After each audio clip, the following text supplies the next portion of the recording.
Welcome to the Totally Awesome Fishing Show. Today I'm here with a stranger, Mike from TAOUTDOORS. We're going to do a collaboration, a father-son collaboration, and we're here at Avington Trout Fishery in Hampshire, which is, well, one of the top, always has been one of the top flight fisheries to come to. It's got 3 lakes here. It's got a carrier stream as well that goes through, which I think you can fish as well. Always check when you come, ask at the office. And it's fly fishing, guys. This is fly fishing. Whether you're going to see that from camera probably won't focus, but a small fly. I'm going to talk about those later. Mike is going to be doing what? So I'm just going to be aiming really to try and catch a big trout today, because we do quite a bit of trout fishing. I don't do as much as Dad, but it'd just be nice for me to actually go a bit more down the stalking route and try and pick out those bigger fish, because a lot of the time I'm still relatively new to fly fishing. I'm just practicing my casting and I don't mind catching anything. But today, for me, it's about trying to find the bigger fish. Well, we're going to set a target, say 5 pounds? 5 pounds, yeah, I'd say, upwards. 5 pounds and up, and try and find those individual 5 pound and up fish. And it's a bit more exciting as well in that way, isn't it? Because you got to walk past 4-pounders. Yeah. Otherwise he's penalised.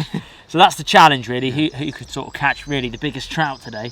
But because it's clear water here at Avington, you can afford to walk around and look for the fish. And that's why we got these polarising glasses, and you got peak cap. Peak cap as well, yeah, just to shut down the sunlight because it is very bright today. And you know, like all fisheries in the summer, they get weed, and the weed generally tends to pop up later in the day. So we're starting at the crack of 9:25. It's totally awesome time. Mike's going to be using a chest cam. So I've got chest cam here. We've got the bigger cam that we're filming on there, but it'll mostly be chest cam. And I'm cam. just going to be using a head cam because I fish so much better. Now, you guys that follow us on Totally Awesome Fishing Show know sometimes I lug the big suitcase around. I've got the big camera, I've got the big tripod. It's heavy gear. I don't fish. I know it sounds ridiculous. Oh, you're catching fish. No, I don't catch fish a lot of the time because I've got to mess around with the big camera equipment. This will be a luxury for me because although I can't get my peak down to shut the light out and spot the fish, I've got the head cam, I've got both hands free. He's got no chance. Let's get fishing.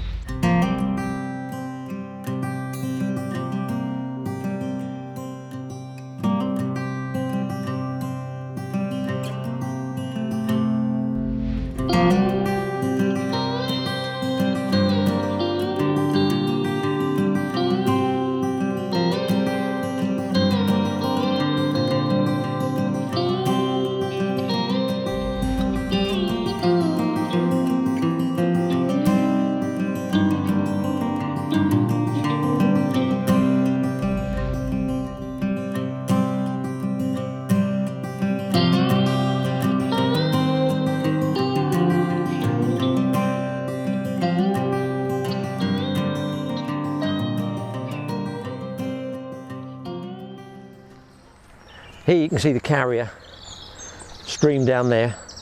Quite a lot of water going through. You've had a lot of rain this winter. Been a shocker of a winter and a spring. But the benefit is here you can see a lot of flow going through there. Now Mike's off on the second lake there. Being a river fisherman as well, I can't help but look into moving water. What fisherman doesn't like standing on a bridge? It's because you're high up looking down through the water. You can very often find a fish. Now Mike's walking, I'm noticing he's walking. Is he looking enough? This part is called a settlement lagoon. You can see it's the pipe, it's the inflow there coming out of that lake, goes under the river, comes across there and goes right out in here. So there's flow going through there, and then there's a grill to stop trout coming all the way up here. I guess it's to stop them coming up. See the grill there? So they're not going to stop fishing here, they won't get through there. But there's a bit of flow going through there. Could be a fish laying in here. Now I'm going to go through here slowly. Hopefully not falling over. Creeping and creeping. Now my belief, guys, they don't see colour. This is going to get you all ranty.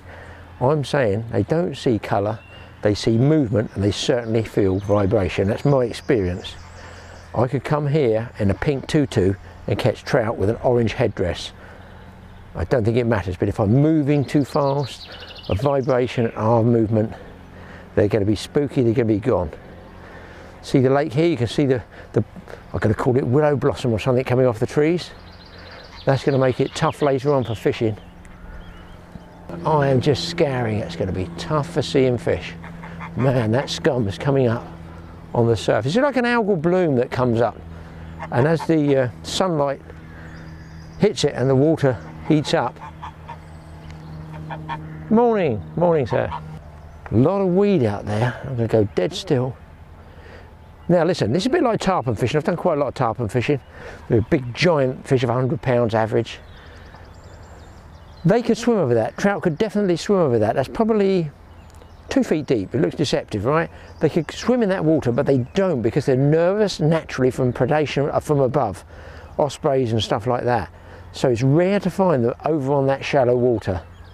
If you went down there, it's probably about 7 feet deep, 8 feet deep, and the weed has grown up from the surface. But the trout are rare. They're going to be in slightly deeper channels like here, just because that's where they feel a little bit safer. See, now a lot of anglers wouldn't fly fish here, but I'm very, very keen just come in here to look around this tree.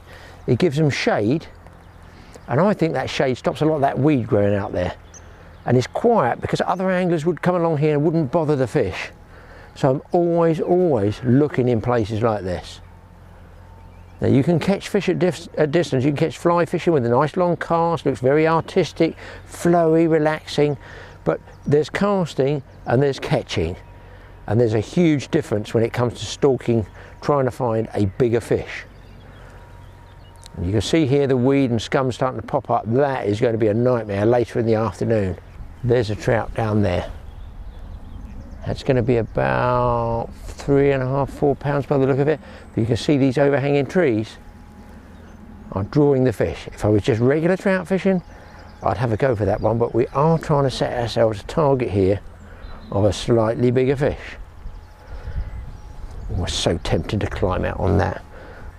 Now, there's a man up there doing exactly what I was talking about earlier. He's looking for a trout close in. He's obviously spotted visually. The camera still, you can actually see this coming off of the trees. All these little, we call them fairies. That's what we used to as kids. And you've got to spot that trout in that pocket and get a fly to it within about 4 or 5 seconds before the scum builds over the top of it. Well guys, I came back behind this bush where we saw one earlier on. A very slow movement, and I got a decent trout on there. It's very slow movement. It's definitely not chasing. Now what I've got to be careful of is this scum down here. Now sometimes it can work in your favour, sometimes it can work against you. Because at the end of the day, that's put extra weight on my leader there. So if he powers away like that, he's got all that extra weed on there. On the other hand, sometimes that weed can go over the head of the fish and quieten him down. That is very close to the magic 5 pounds, 4 3/4, I don't know. He's going well. Just turn him over. I see the weed over his eye, it's quieting him down a bit. Just get him steered around. Oh, he's diving into the weed. No more scum, no more scum. Don't go in there. Don't go in there. It's not good for you. It's not good for me. It's not good for my heart.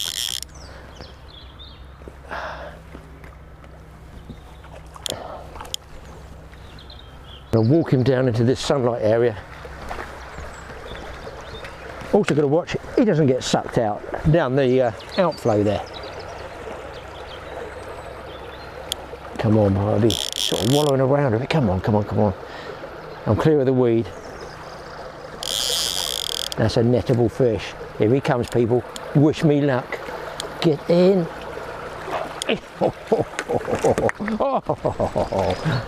Oh, that's close to the magic 5 pounds.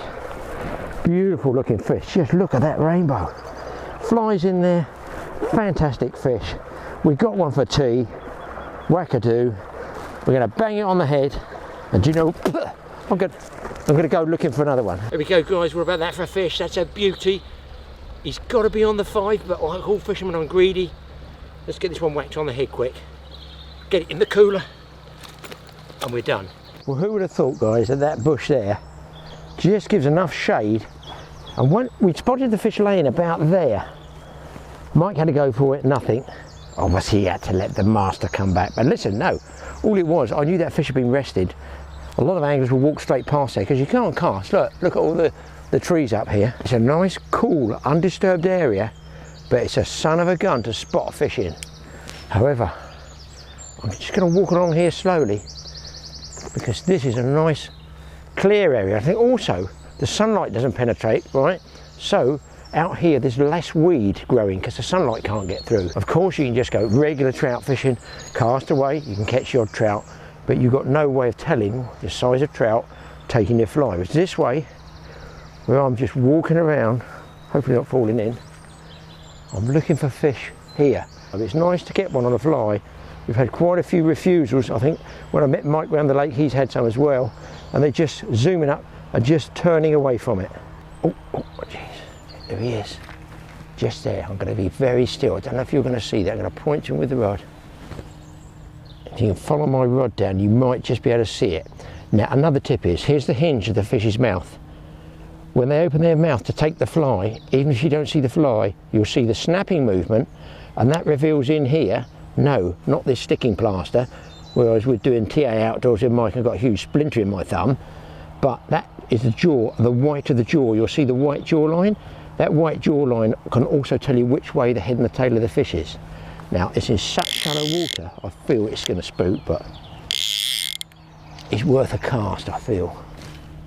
He is not interested. In fact, if anything, I'd say he's backing off. Got one, guys. Slow retrieve, and he's going for the scum again. Let's hope that rod works. That's what it is. It's a cushion for the trout to pull against, because don't forget, fly line here has no stretch in it. It's another nice looking fish. He's coming in for tea, is he? Hopefully getting some of the action here. That's a nice looking rainbow. That is a nice looking rainbow.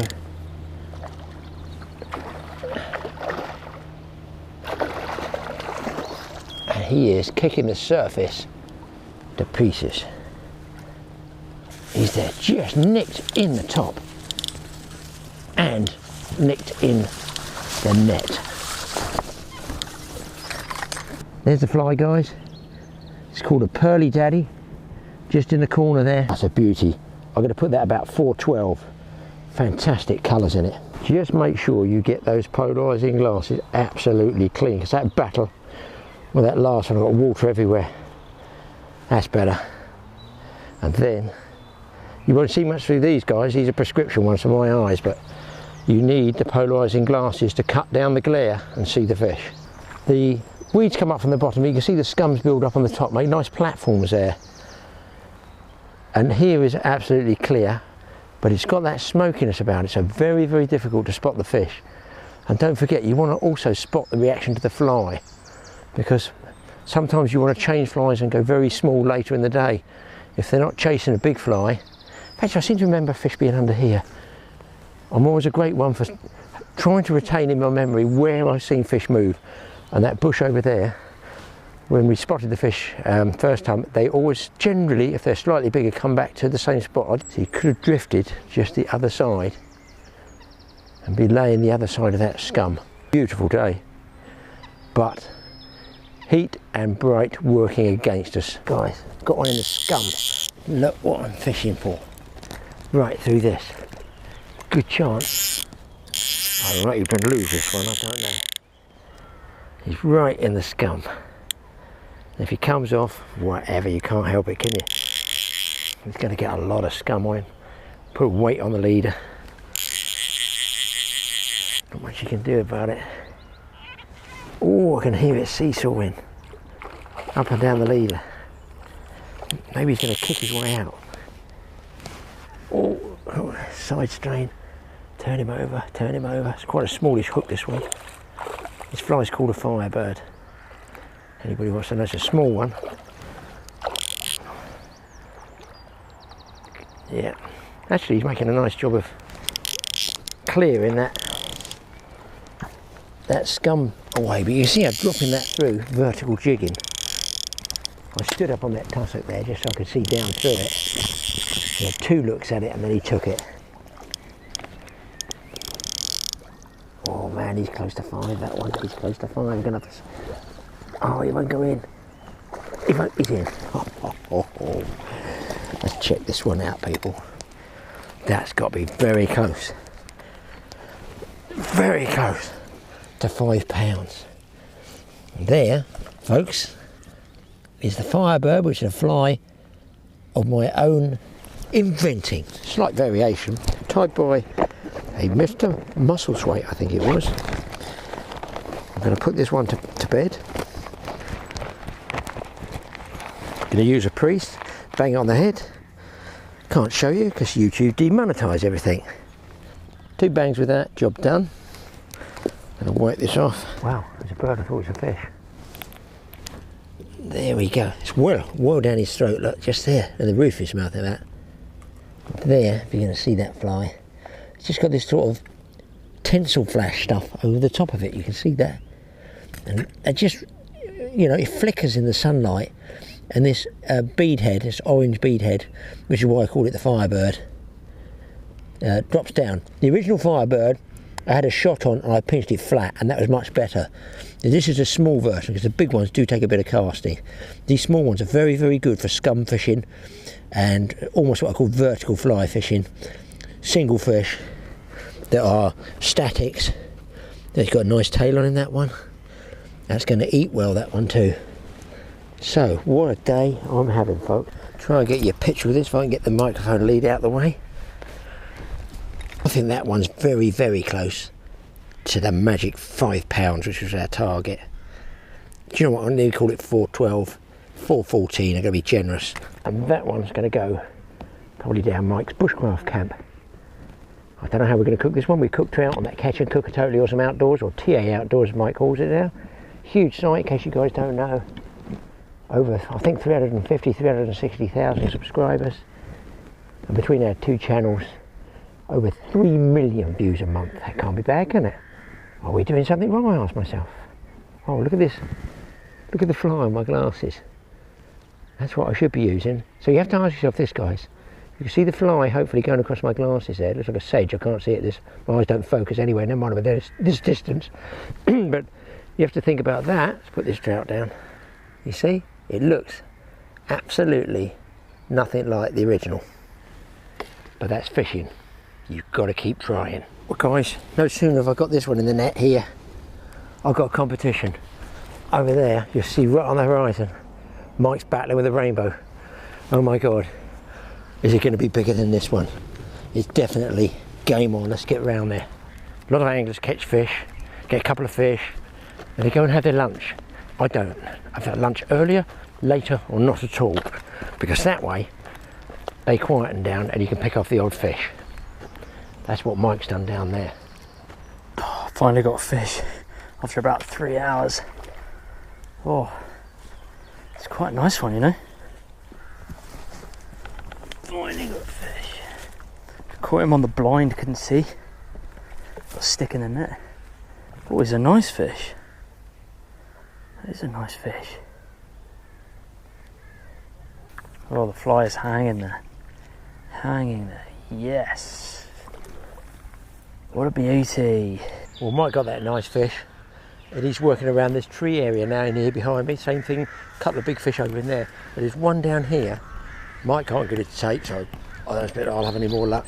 But I want to see and show you exactly how close he is. He probably spook, but even without polarising lens, I think if I get over the top through these rushes, you might be able to see. Now, if I turn the camera now, look, out there, you should be able to see that patch of green. Well, the fish could walk over there. Graeme, have another beer. The fish could swim over there, but as I said earlier, it's too shallow. But even though you want to cast in this dark area over here, do not ever neglect the margins. Now, whether that one's moved, I don't know. No, he's still laying there. I'm hoping if I push through here, guys, you might be able to see this trout. I'm going to push the camera out very, very slowly. He is right under me there. Don't know if you can see that fish.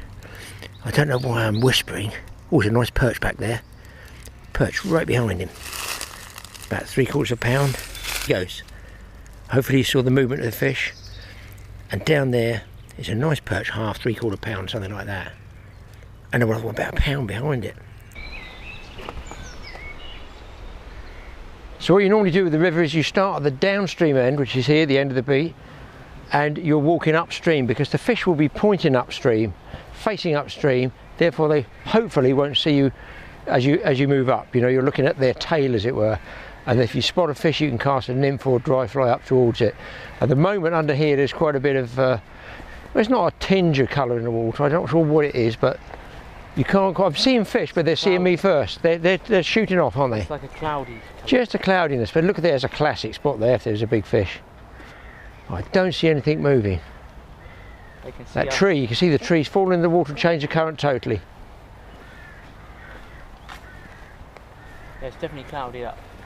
Now the water's pretty well barrelling through here. You can see this lovely stream of weed here. And that's a good sign. That's where the insects come off. I've actually seen one mayfly today, which was quite an event. It's the first one, I think the second one I've seen this year. First one I've seen come off the river. And they're more likely to come off late afternoon, early evening. Now there's small fish down there. And they said they put about 100 or so small browns in here. They tend to put browns in the river, and if there are rainbows, they're going to be more likely to be escapees. I think is that a brown? It's a bigger fish at the back. That's a big one. That's a better fish, and I've gone right over him. Oh dear. See if I can throw it in front of him too far. Check the back cast. Yeah, you can definitely see that if he wants to. Just off the edge of that scum. I do actually see one. I can pick it up and throw straight at it. You're lucky, Bob, you brought me luck.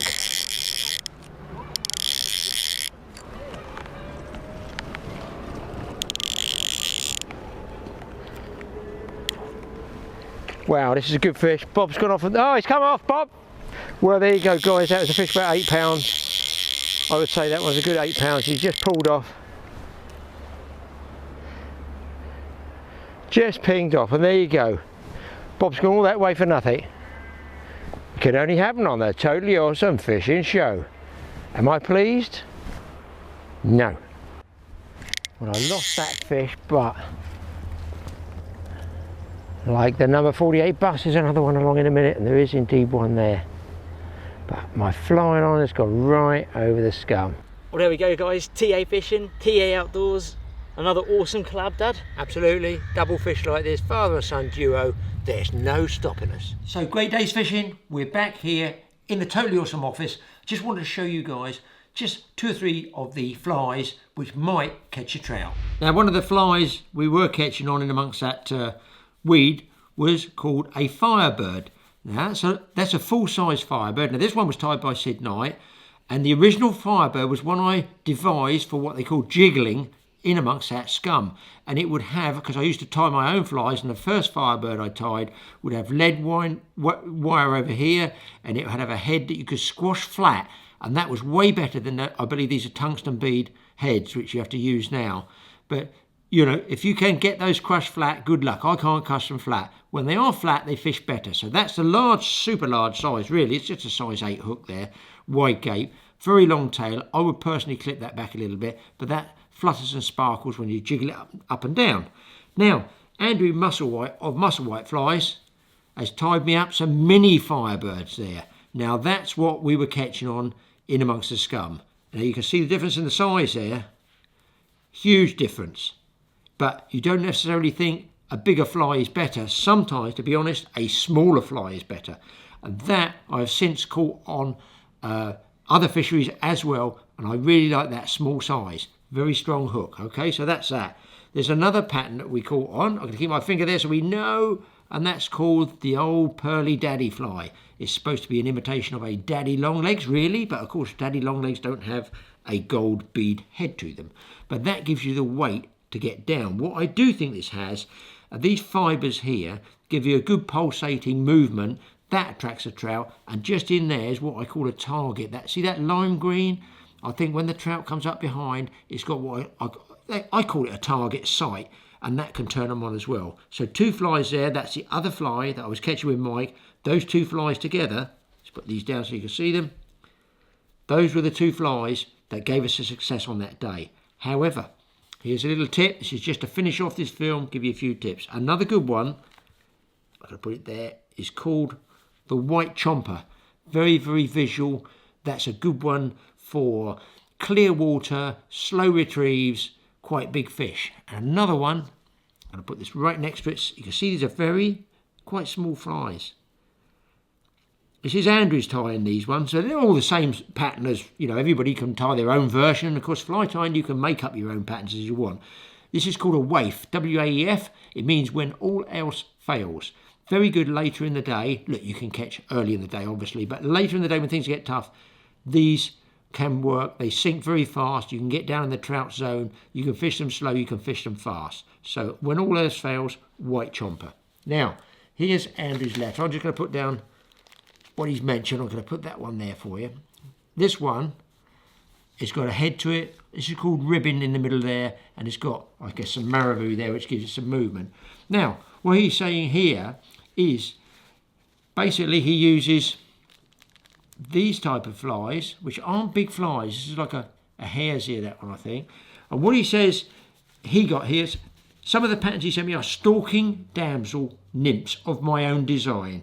These are excellent when cast at the fish and immediately pulled away fairly briskly in 10 to 12 inch pulls. And that's because when this is wet, this marabou, it actually sort of pulsates. And he says the olive in particular, which I guess this one is, size 10, has caught so many trout it's ridiculous. It's also one of his top selling flies. He does a brown and a black in a size 12. He says these are very good jiggling flies. Now, that's exactly what we were using, you know, with these small ones, with these Firebirds there, you know, in that weed scum.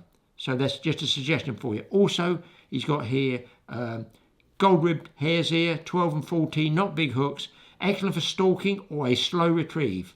Gold-ribbed hare's ear is normally the fly I will revert to when things get difficult and when the fish are ultra shy. And I'd agree with that. A slow retrieve late in the day when you think you're not going to catch anything, that can be very good. So there you go, guys. Thanks for Andrew for giving us some of the smaller patterns of those flies. Look, all flies work on their day, don't they? And you've got to work out for yourself what retrieve, what depth, and also hope the trout appreciate all the work you're doing by these retrieves and everything like that. We had a great day. Thanks for watching the Totally Awesome Fishing Show. Don't forget Mike's Totally, or TAOUTDOORS is known, which is going mad, about 370,000 nearly subscribers.